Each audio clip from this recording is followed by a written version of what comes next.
میرے بھائیوں معاف کرنا سیکھو، اور اگر معاف کرنے کی تمہارے اندر وہ سکت نہیں پیدا ہوتی تو اپنے اندر تم جھانکو کہ کیسے اسلام کا کیسے بول بالا ہو سکتا ہے، اور کیسے ہمارا یہ حال، یہ مسلمانوں کا حال خوش آمد والا ہو سکتا ہے، اور ہمارا وہ روشن ماضی جو تھا اس کے مقابلے میں ہم کیسے نیکیاں کر سکتے ہیں۔ ایک دو صحابی حضرت بلال حبشی رضی اللہ تعالیٰ عنہ اور حضرت ابو ذر غفاری رضی اللہ تعالیٰ عنہ، صحابہ کرام وہ بھی انسان تھے، کبھی کبھی کچھ انبن ہو جایا کرتی تھی۔ ایک مرتبہ ابو ذر غفاری رضی اللہ تعالیٰ عنہ سے ایک جملہ نکل گیا، اے کالی کلوٹی کے بیٹے۔ حضرت بلال رضی اللہ تعالیٰ عنہ کے اوپر حضرت ابو ذر غفاری رضی اللہ تعالیٰ عنہ نے کہا، حضرت بلال رضی اللہ تعالیٰ عنہ کو میں سمجھتا ہوں کہ سارا مسلمان جانتا ہے، الحمدللہ یہ مؤذن رسول ہے، جناب محمد الرسول اللہ صلی اللہ علیہ وسلم کے وہ صحابی ہیں جو مکہ فتح ہوا، مکہ کی سرزمین پر سب سے پہلے اللہ رب العالمین کے کلمے حی علی الصلاح حی علی الفلاح کی صدا لگانے والے یہ پہلے صحابی، جبکہ محمد الرسول اللہ کے اور مؤذن موجود تھے، لیکن یہ شرف اللہ کے رسول نے ان کو دیا اس لیے کیونکہ یہ مکہ کی گلیوں میں یہی سب سے زیادہ ظلم برداشت کرنے والے یہی بنے تھے۔ جب مکہ والے نے ان کو ننگی بدن پر، جب ان پر جلتے ہوئے ریت پر، جب ان کے اوپر بھاری پتھر رکھا تھا، ان کی زبان سے نکلا تھا احد احد، یہی احد کا جملہ جناب محمد الرسول اللہ صلی اللہ علیہ وسلم نے مکہ کے ان بدماشوں اور مکہ کے ان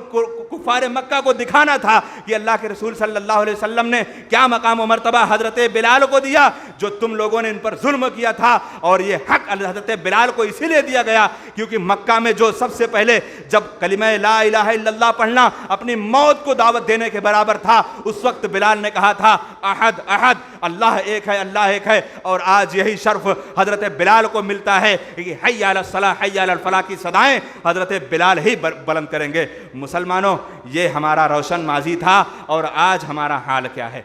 تو حضرت بلال حبشی رضی اللہ تعالیٰ عنہ کا جب معاملہ آیا تو ابو ذر غفاری رضی اللہ تعالیٰ عنہ کی شکایت اللہ کے رسول صلی اللہ علیہ وسلم سے کی گئی۔ پیارے رسول صلی اللہ علیہ وسلم نے بلایا ابو ذر غفاری رضی اللہ تعالیٰ عنہ کو، کہا کیا اب بھی تم دور جاہلیت سے گزر رہے ہو؟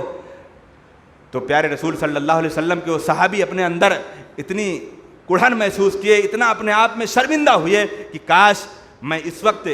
جس مٹی میں اپنا سر کو رگڑ رہا ہوں میں اپنے سر کو اٹھانے کی تاب نہ رکھوں۔ حضرت بلال حبشی رضی اللہ تعالیٰ عنہ آتے ہیں اور حضرت بلال حبشی اپنے ہاتھوں سے حضرت ابو ذر غفاری رضی اللہ تعالیٰ عنہ کو اٹھاتے ہیں اور کہتے ہیں میرے بھائی میں نے تمہیں معاف کر دیا۔ یہ وہ صحابہ کرام کا معاملہ اور محمد رسول اللہ صلی اللہ علیہ وسلم کا معاملہ تھا، اور ہماری زندگی کے اندر کیا معاملہ ہے اور ہماری زندگی کے اندر کیا ہماری بدعمالیاں ہیں۔ اگر کہا جائے میرے بھائیوں، یہ کوئی شخص یہ نہ سمجھے کہ جس وقت آج ہمارے سماج کے اندر ایک برائی یہ پائی جاتی ہے، جب کبھی سود خوری پر بولا جائے گا، بخیلی پر بولا جائے گا، زناکاری پر بولا جائے گا،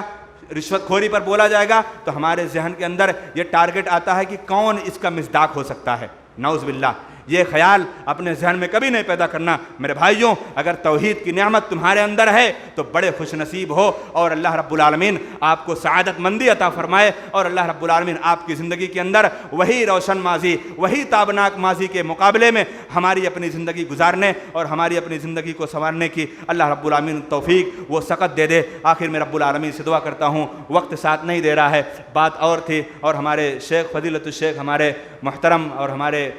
بڑے بزرگ اور فضیلت الشیخ جناب مولانا جاوید مدنی صاحب تشریف لا چکے ہیں۔ اب میں نہیں چاہوں گا کہ میں شیخ کا وقت زیادہ لوں، اب رب العالمین سے دعا کرتا ہوں کہ بار الہ ہم تمام مسلمان بھائیوں کو جو جناب محمد الرسول اللہ صلی اللہ علیہ وسلم کے جانثار صحابہ کا جو روشن تابناک ماضی تھا، بار الہ ہمیں بھی اسی ماضی کے مطابق ہمیں اپنی زندگی گزارنے، اپنی زندگی سنوارنے اور اپنی زندگی بنانے کے اللہ رب العالمین تو توفیق عنایت فرما دے۔ بار الہ ہماری زندگیوں کے اندر ایک انقلابی پیدا کر دے، اور ہماری زندگی کے اندر اللہ رب العالمین تو اللہ کی جانب لوٹنے والا دل بنا دے۔ بار الہ ہم تمام مسلمان بھائیوں کو گناہوں سے، نافرمانیوں سے، معصیتوں سے، اللہ رب العالمین ہر برائیوں سے تو ہم تمام مسلمان بھائیوں کی حفاظت فرما دے۔ اللہ رب العالمین ہم تمام مسلمان بھائیوں کو دین پر چلنے کی مکمل طریقے سے اللہ رب العالمین ان کے اندر تڑپ پیدا کر دے۔ بار الہ جب تک ہمیں دنیا میں زندہ رکھ، اسلام پر زندہ رکھ، جب ہمارا خاتمہ ہو ایمان پر ہو۔ وما علینا الا البلاغ المبین، وآخر دعوانا الحمد للہ رب العالمین، والسلام علیکم ورحمۃ اللہ وبرکاتہ۔